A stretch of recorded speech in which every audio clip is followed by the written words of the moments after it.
आज भारत की वैश्विक अर्थव्यवस्था में जो स्थिति बनी है उसके कारण विश्व का ध्यान भी भारत के इस बजट सत्र पर है। पिछले कई दिनों से लगातार सभी दलों से विचार विमर्श चल रहा है। अब तक जितनी भी मीटिंगें हुई हैं सभी विपक्ष के साथियों ने जो सकारात्मक रुख दिखाया है, आज से प्रारंभ हो रहे सत्र में और आने वाले दिनों में उसका पूरा पूरा एहसास देशवासियों को जरूर होगा। All right, that is Prime Minister Modi speaking right ahead of the budget session and essentially putting it on record that the world is watching the progress of the session, considering the past two sessions have been a complete washout. And investors across the world and even in India would want to know what is the progress that legislators together can make in Parliament. And who better than my three very special guests joining us right here on the politics of the budget session. And we'll begin with the ruling benches. So Mr. N K Singh of the BJP, Mr. Ashwani Kumar of the Congress Party, and representing the Biju Janata Dal here, Mr. Vijay Panda. Thanks each one of you for being with us. Let's first set the context of the show, and the context of the show is how crucial is this session. Many people believe this is the make or break budget session for the Modi government. Mr. Singh, you represent the ruling benches. Do you essentially agree with that argument? Well, I think that this is a very important session. This budget is significant. It is to consolidate the significant gains India has made in catapulting itself to a very high growth trajectory. It is significant from the viewpoint of how to give this ongoing growth momentum a further impetus in enacting some important legislations, in laying the framework in the budget of making India a genuinely competitive destination, being able to rekindle private investment, and of course to be able to continue to attract large foreign investments, on continue the process of the ease of business and competitive federalism, to get really also the states involved and to really make sure that the rural demand picks up. It has suffered on account of two successive droughts, and the strategy to get India's agricultural sector going would also be a centerpiece which would be watched carefully. You're talking pure economics, but the context seems to be rather different here in New Delhi, and which is why I'm first going to take it across to the neutral observer Jay Panda on my show. And Jay, essentially, do you believe this is testing time for the Modi government, this budget session, and how it progresses? Well, I think every budget is important, but you're right, this is a particularly crucial budget because there has been a sense that the government's ambitious agenda has mostly been stuck in Parliament and a lot more needs to be done. And this is crucial because by the end of this year, the government will be reaching midpoint of its tenure. Now, for the past year and a half, there has been a discussion that GST must be passed, and there is a broad consensus, but we still haven't reached that full consensus to make it pass. So that's a very important issue, but that's, I think, the ultimate objective. There are many other objectives that need to be achieved in this budget. You heard the Prime Minister talk about boosting the rural economy, and there has been talk that there will be a greater fillip given to programs such as Narendra and also to the Food Security Act. Now, this will have implications on the fiscal deficit, which itself has implications for our country rating and the rupee exchange rate. Now, which means that many other items also will need to get prioritized.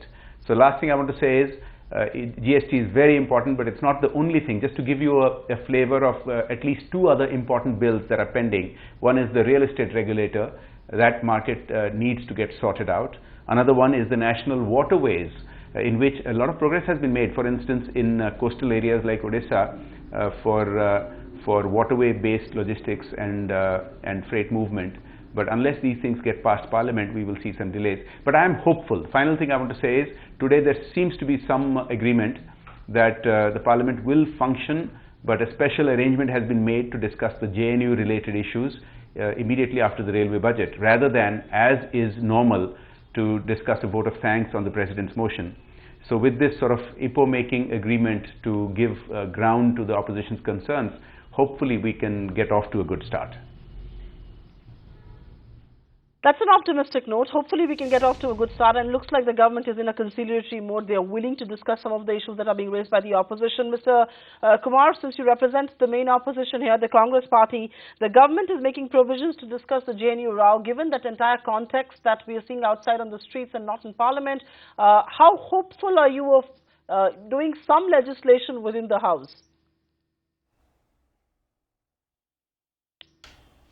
Well, I'm not in a position to comment about the legislation, but I can certainly tell you that considering the state of the nation today, there are many, many pressing issues of fundamental importance, the way India was conceived, our idea of India, all of that seems to be under siege now. And I think the priority is going to be to discuss where we are going as a nation. That is why the JNU incident, which has to be seen in the broader context of fundamental freedoms and the myopic view of nationalism that is being touted in the past several days. These are some of the issues. The violence consequent upon the reservations issue in Haryana. Within 2 days we saw almost all of North India engulfed in a kind of violence which is a result of an impotent rage, as one of my journalist friends termed it. These are issues that tell us that something is not right with our society and the state of the nation. It almost looks as if the nation is at war with itself. Not a single segment of Indian society seems to be satisfied. Something has gone terribly wrong. And I think Parliament is the right forum to discuss what has gone wrong and what is the way forward. Of course, Parliament must legislate. Parliament must carry out a legislative reform agenda or legislative agenda of the government, and also the private members bill and any such issue that is of importance to the country. But it goes without saying that the principal responsibility for making Parliament function in its right spirit rests with the government of the day. It is for them to create an atmosphere that is conducive to debate, conducive to legislation, conducive to consensus, in an atmosphere which will demonstrate the strength of India's democracy. And I think what I see around me, what I feel as a citizen, I don't think that the mood of the nation is right. And if the mood of the nation is not right, the mood in Parliament cannot be right. Mr. Singh, will you concede at one level that, and your worst critics are going to grant you that many efforts have been made to revive the economy, many efforts have been made to unclog the system, so to say, but somehow what's happening other than economic activities has been a bit of a distraction for the government, has taken the focus away from what perhaps would have been a good report card, if not the best marks? Well, let me say this, that you know, the Prime Minister was the first one to really fully concede that all issues, some of which have been articulated by Ashwani ji, government would be fully prepared to discuss some of these issues in Parliament. I do not disagree with Ashwani that Parliament is the right forum to discuss this. But where I do slightly want to nuance what he said, apart from the substantive content where I disagree with him, is the fact that the responsibility for Parliament to function no doubt rests with the Treasury bench and with the party which is in office, but it is really a joint responsibility of the opposition of all parties which are there, and of course under the leadership of the Treasury bench. So I think it is a joint responsibility of the Treasury bench and all other parties for Parliament to enact legislation, and I'm glad Ashwani mentioned that Parliament has an obligation to enact legislation. And I hope that after some of these issues have been discussed thoroughly and to the satisfaction of all parties concerned, that the fact that this is the budget session of Parliament, there are very important financial legislations which are pending, and that apart from the railway budget and the debate on the general budget, the debate on the President's motion of thanks, which was full of important economic and social issues, that Parliament would have also time, apart from the passage of these, to debate and discuss and hopefully enact important pending financial legislations. Mr. Kumar, I want to come to you because we've seen two sessions being washed out. It was Lalitgate once and it were other issues in the second time around.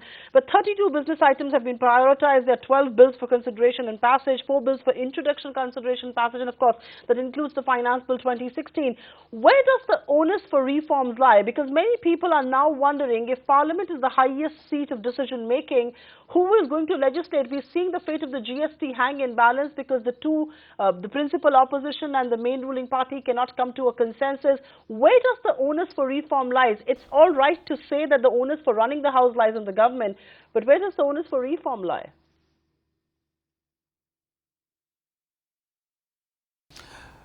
Look, the onus for reform or the onus for legislation primarily rests with the government of the day, the Treasury benches, as my friend N K Singh says.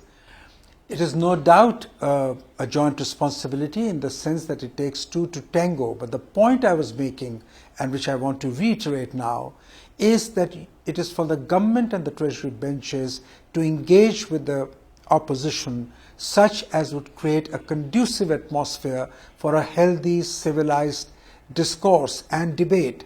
There is no alternative in a civilized democracy to debate and to discussion. After all, democracy is a contestation of ideas. But in the scheme of the things today, in the scheme of what is happening all around us, my sense is that what will be of paramount importance, even as a subject of debate in the country and in Parliament, will be the attacks on the fundamental constitutional values that we all cherish, regardless of our political affiliations. The JNU debate is not only a debate about the arrest of one individual, it is a debate about the limits of tolerance in our country. It is a debate about rationality being the last defense in any civilized democracy. It is about a contestation between myopic view of nationalism and constitutionalism, and the two are absolutely not separate.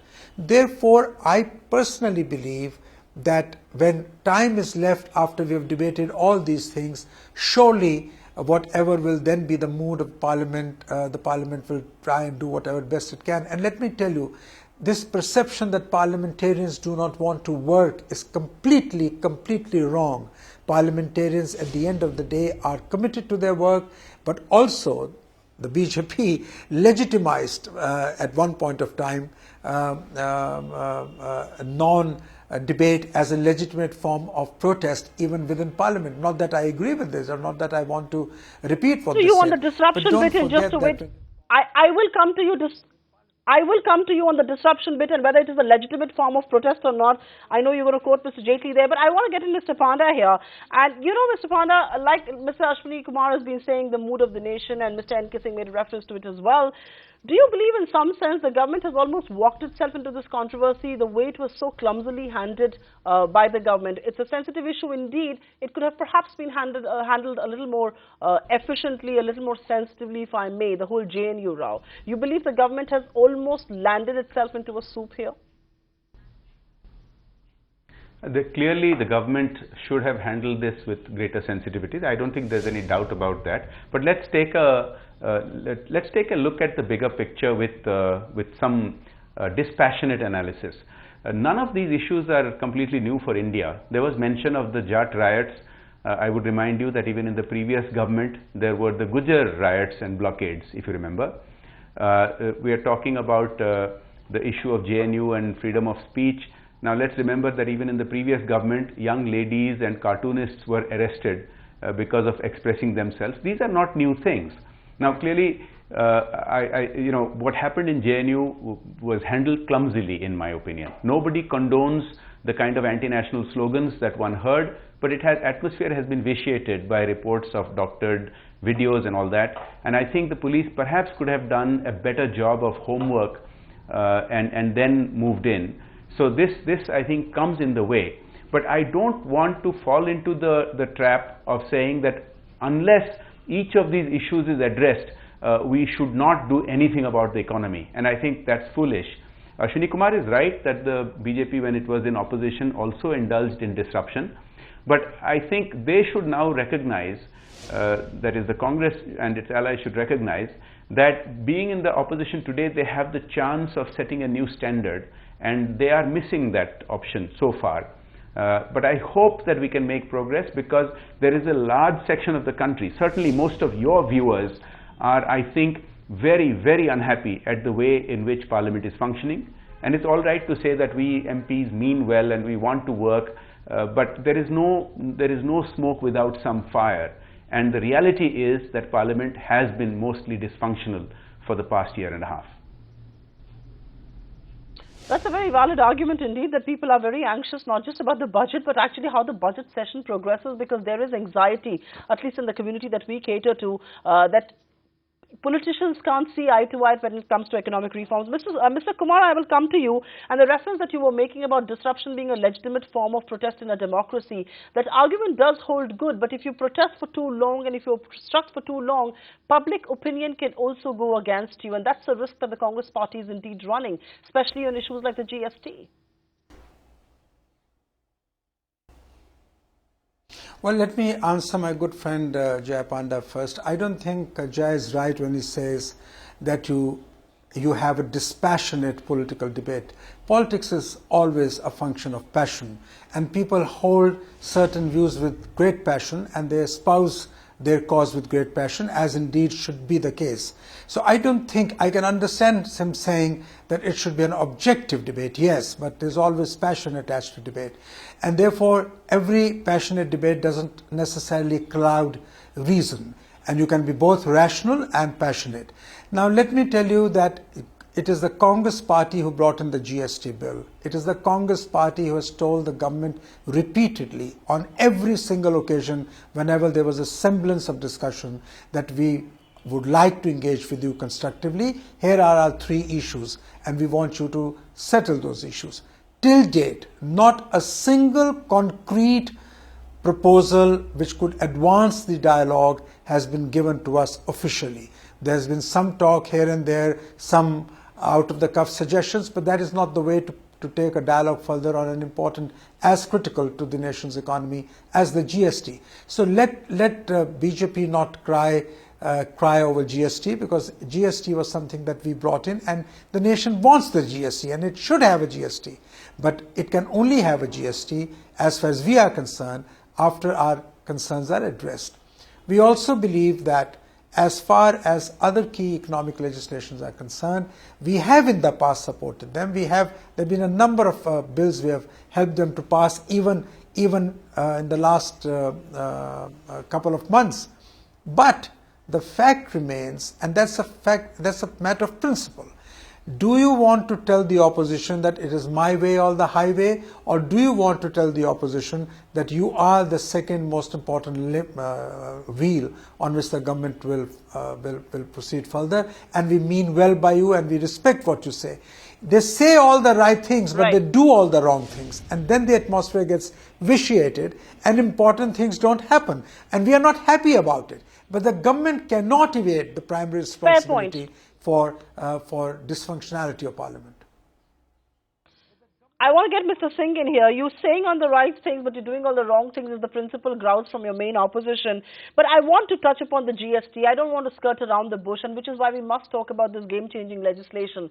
The Congress has put forward 3 demands. It's not willing to budge on that. The government says they will not accept this. What is the fate of the GST then? I mean, every single investor, whether foreign or domestic, has said GST is something they're keeping their hopes hinged on, and if the GST is not a reality, they will not invest in India. That's something as big as what investors are saying. Mr. Singh, can there be some give and take? Can GST be a reality according to you? Are you hopeful? Well, look, I think that, it would be grossly unfair to say that there has been no effort at a dialogue.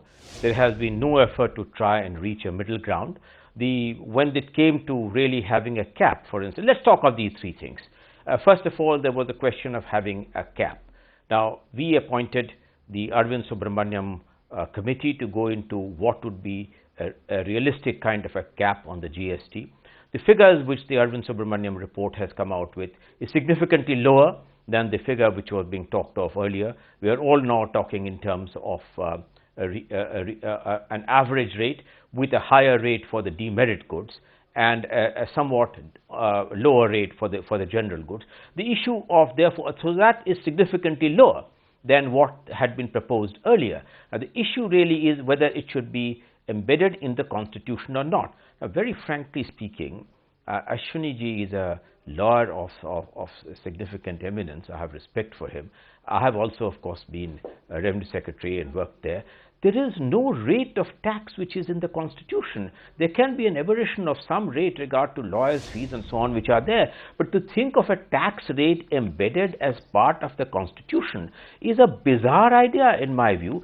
Frankly, one via media could be perhaps that just like in the case of excise, the top rate on the excise, which is the ceiling on the excise, is part of the finance bill, and that in order to change that ceiling, parliamentary approval is necessary as part of the finance bill, but below that rate, the government has the liberty to operate on different rates. You cannot have the rate for a GST. You can have one top ceiling, and then within that, of course, depending on the kind of goods, merit goods, or really for mass consumption, or sinful goods, really require different set of taxes. Then the second issue really was a mechanism for how to resolve disputes. Now, on this also, there have been numerous proposals. One proposal that Mr. Chidambaram himself had left, whose notes are available on the file, that a mechanism within the council itself to be able to resolve really any disputes which come up. Then this issue of how to deal with the 1% extra interstate taxes. On more than one occasion, the finance minister has demonstrated the willingness of the government to really meet this kind of demand. So I think there has been more than a halfway that government has walked in order to meet the concerns of the principal opposition party based on the Subramanian committee report and based on the fact that we readily agreed in the spirit of partnership to really go to a select committee whose recommendations have been really taken into account. I agree that government alone is not responsible. It's not the my way or the highway. It's a partnership. And we want the enactment of the GST in India's interest in the spirit of partnership. Fair point indeed. I will take it across to Jay Panda because he made a mention of the GST in his first answer itself about reforms being stalled. And Mr. Panda, because you have the merit of being a neutral observer here, not from the opposition essentially and not from the treasury benches, not from the Congress or the BJP, is what I mean to say. Do you believe there is political will to pass the GST? Because some investors are now beginning to say the political will on both sides is actually missing. If there was political will, they would have had a dialogue and the GST would have been a reality. Well, one of the arguments that has been made is that the government had not reached out enough to the opposition. And I think a year ago, there was some merit to that argument. But you've seen in the last session, for instance, in the winter session, there were meetings between senior government and the principal opposition leaders. And in the last 1 week, both the Prime Minister and the Honorable Speaker have made repeated efforts to have all-party meetings and also one-on-one meetings with key opposition members. So I think that charge no longer stands, that the government is not willing to reach out. I think we should give it some credit. Now, on the issue of is it taking a rigid stand of my way or the highway, let me remind you that it's not the Congress alone that has had some reservations about the GST. We ourselves, the BJD, had proposed several amendments when the GST was being charted through the Lok Sabha, and some of them were indeed accepted. Now, that's not to say that everything we've proposed has been accepted. I agree with Mr. N K Singh that the rate should not be enshrined in the Constitution. That would be very odd, but we should find a way of writing it down somewhere. We have also raised the issue about the 1% tax between manufacturing states and that manufacturing states had wanted, and on that the government has shown a lot of flexibility. I think it has to be recognized that on this particular issue, the principal opposition party is the one that has laid down a rigid sort of 3-point agenda, and it's the one that's saying my way or the highway. There ought to be some flexibility on both sides. And we've seen some flexibility in recent times. I will very quickly take a round of last questions. I urge you, all of you, to be very, very brief. But Mr. Panda, as a quick closing comment, the fact that we're discussing the fate of the budget session, leave alone the budget right now, but the fact that we're discussing the fate of how the budget session will progress, does it in some sense make you believe what a wasted majority this seems to now be, thanks to the principal opposition and the government not seeing eye to eye? Well, the fact is that there are two houses of parliament, and although there is a majority in the lower house, clearly there is some onus on the opposition in the Rajya Sabha if bills are to pass, and that means that the government does indeed have to negotiate a common ground, and some effort is going on, and let's hope that happens. But the final word I want to leave here is, although I'm somewhat optimistic now that it looks like the Lok Sabha is likely to function because of the agreement on the JNU related discussion first, I have to keep my fingers crossed on whether the major bills that are listed can pass. But the final word I want to say is that there are many, many things that the government can do which is not dependent on Parliament, and I think they have not been very quick on some of them. Just to give you an example, there are lots of kinks in the economy which are anti-competitive. Today you have heard about, for example, Mr. Ratan Tata talking about the hurdle to new airlines scaling up because of the 520 rule. That's right, yes. I can think of a dozen such hurdles. For example, in the telecom sector, we still do not allow interconnectivity between internet voice and mobile and landline voice, which is another anti-competitive thing. There are dozens of such anti-competitive things which can be done away with the stroke of a pen. And if that is done, it would add immensely to the investors' interest in India and the growth of the economy.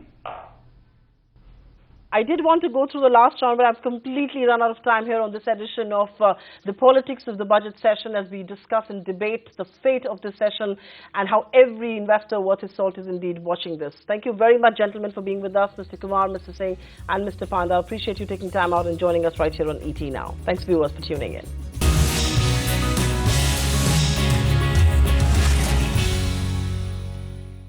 Find us on Facebook at facebook.com/ETNow and don't forget to click the like button. You can also follow us on Twitter at ETNowLive. To stay updated with all our programming, hit the subscribe button on our YouTube channel by logging on to youtube.com/user/ETNow.